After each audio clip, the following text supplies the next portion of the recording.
प्रणाम साथियों। क्या आपने कभी सोचा है, अगर बाबा साहब आज होते तो क्या मुस्कुराते या फिर रो पड़ते? उन्होंने जिस भारत का सपना देखा था, क्या हम सच में उस ओर बढ़ रहे हैं या फिर उसी अंधेरे में लौट रहे हैं जहां से उन्होंने हमें निकाला था? ये वीडियो सिर्फ एक सवाल नहीं, एक क्रांति की शुरुआत है। तो अंत तक जरूर देखिए, क्योंकि अब सिर्फ जय भीम बोलने का नहीं, भीम की तरह जीने का वक्त है। शायद वो सपना अभी अधूरा है। डॉक्टर भीमराव अंबेडकर ने कहा था, हम इस देश को राजनीतिक आज़ादी तो दिला सकते हैं, लेकिन जब तक सामाजिक समानता नहीं होगी तब तक ये आज़ादी अधूरी रहेगी। लेकिन आज भी भारत में जात के नाम पर नफरत है, धर्म के नाम पर दंगे हैं और शिक्षा के नाम पर व्यापार। जिस भारत का सपना उन्होंने देखा था, क्या हम उस भारत की ओर बढ़ रहे हैं या फिर उसी दलदल में लौट रहे हैं जिससे बाबा साहब हमें निकाल कर लाए थे? बाबा साहब ने कहा था, जातिवाद देश को तोड़ता है, ये इंसान को इंसान नहीं रहने देता। लेकिन आज दलित बच्चा अगर टॉपर बन जाए तो उसका नाम खोजा जाता है, उसकी जात पूछी जाती है। एससी, एसटी, ओबीसी शब्द आज भी गाली की तरह इस्तेमाल किए जाते हैं। क्या यही भारत था जिसका सपना बाबा साहब ने देखा था? आज हर चौराहे पर बाबा साहब की मूर्ति है, हर भाषण में उनका नाम लिया जाता है, लेकिन क्या उनके विचारों को अपनाया गया? उन्होंने कभी नहीं कहा था कि मेरी मूर्तियां बनाओ। उन्होंने कहा था, शिक्षित बनो, संगठित रहो और संघर्ष करो। लेकिन आज हम सिर्फ उनकी मूर्तियों को पूजते हैं, विचारों को भूल गए हैं।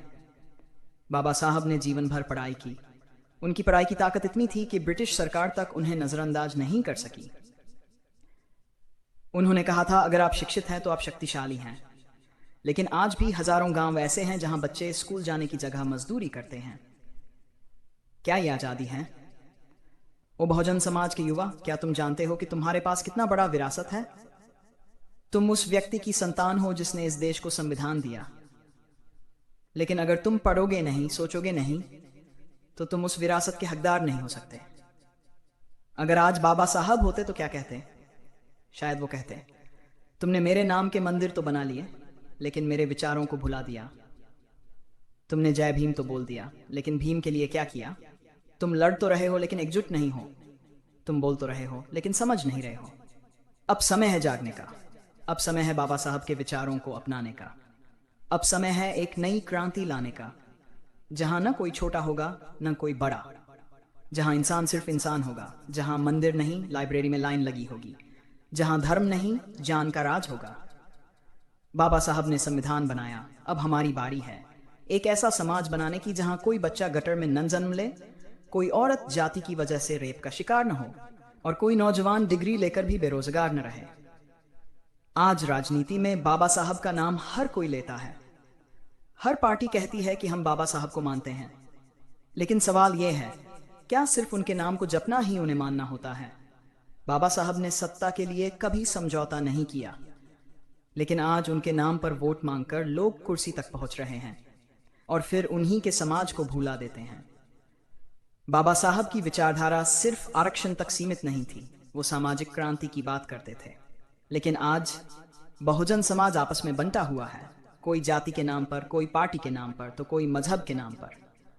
याद रखो साथियों, जब तक हम एक नहीं होंगे तब तक कोई क्रांति नहीं होगी। एकजुटता ही हमारी ताकत है। हमारी संख्या है लेकिन हमारी दिशा नहीं है। हमारी आवाज है लेकिन संगठित नहीं है।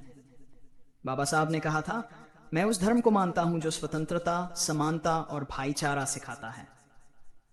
तो चलो अब हम भी वही धर्म अपनाएं, जान का धर्म, इंसानियत का धर्म। कल्पना कीजिए एक ऐसा भारत जहां हर बच्चा किताब के साथ जन्म लेना की जात के साथ, जहां नौकरी जात देखकर नहीं योग्यता देखकर दी जाए, जहां किसी की मां ये न कहे कि मेरा बेटा इसलिए पीछे है क्योंकि वो दलित है, बल्कि ये कहे मेरा बेटा पढ़ा लिखा है, आगे बढ़ रहा है। ऐसा भारत ही असली श्रद्धांजलि होगी बाबा साहब को।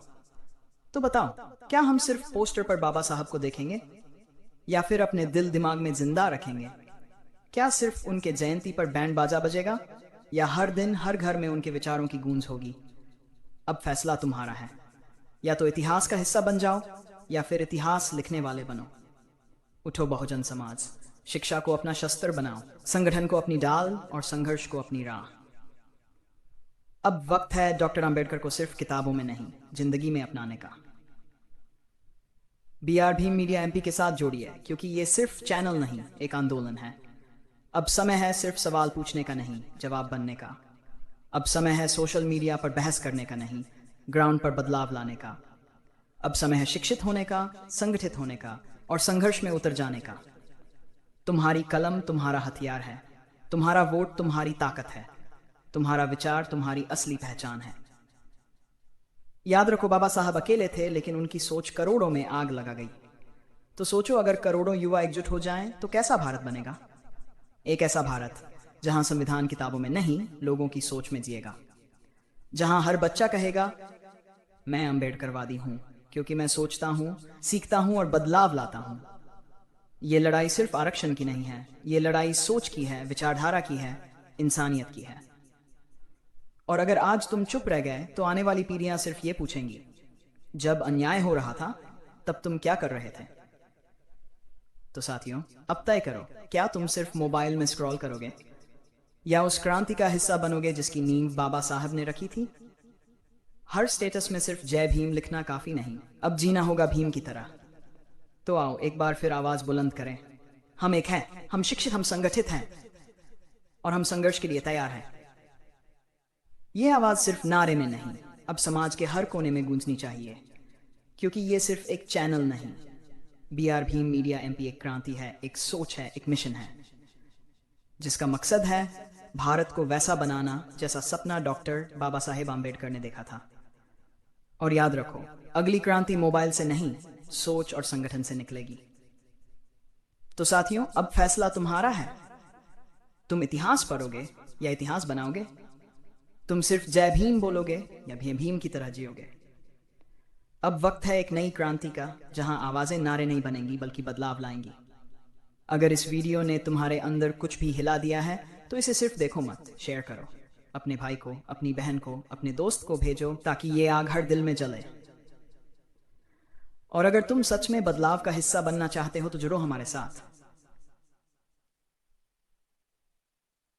ये सिर्फ एक YouTube चैनल नहीं, ये एक आंदोलन है, एक विचार है, एक मिशन है, बाबा साहब के सपनों का भारत बनाने का। जय भीम, जय भारत।